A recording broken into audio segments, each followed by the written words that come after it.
Hello, my name is Bonnie Poli. I'm a pediatric physical therapist, and I've been working with the developmentally disabled for decades. I'd like to talk to you today about torticollis and how it impacts visual development.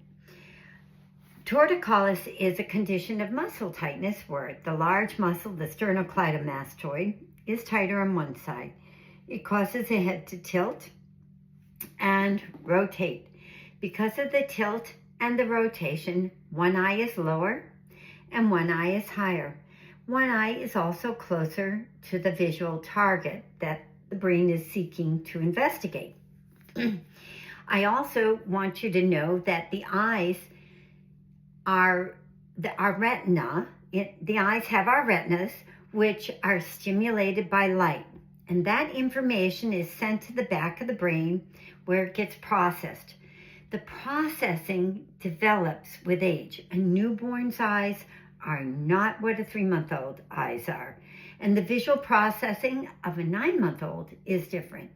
So as our babies grow from infancy to toddlers, they're learning how to see.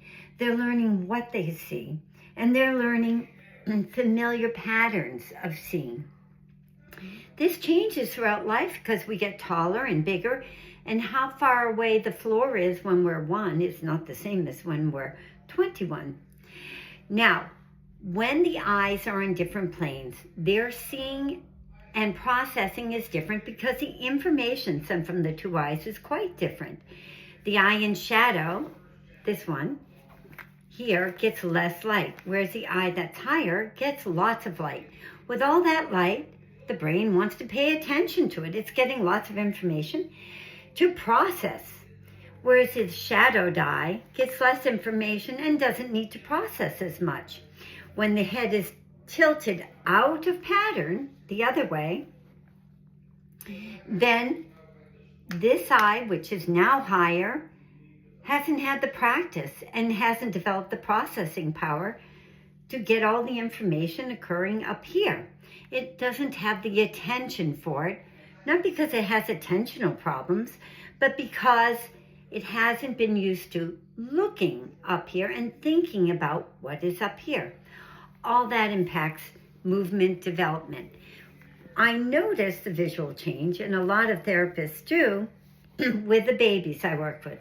However, it was when I moved to working in a clinic that I realized that it does not go away. For some children who had torticollis that was cured or maybe undiagnosed because it was mild, they'll develop sort of a discoordination, poor coordination, or low tone, or maybe even behavioral issues.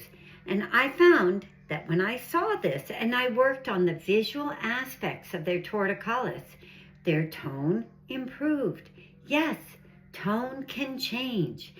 And their coordination improved, and with it went their behavior. It did not matter whether the child was Down syndrome or just discoordination, whether they had autism or whether they had another genetic problem. Or even cerebral palsy, which causes tightness in the neck too. The vision changed the movement patterns. All right, if you're interested at all in learning any more about this, check out the book that I, Bonnie Poli, and Yulene Broussard, a pediatric OT, have written and published on Amazon. It is called Seeing the Light: How Light and Visual Processing Affect Human Development. Thank you for listening.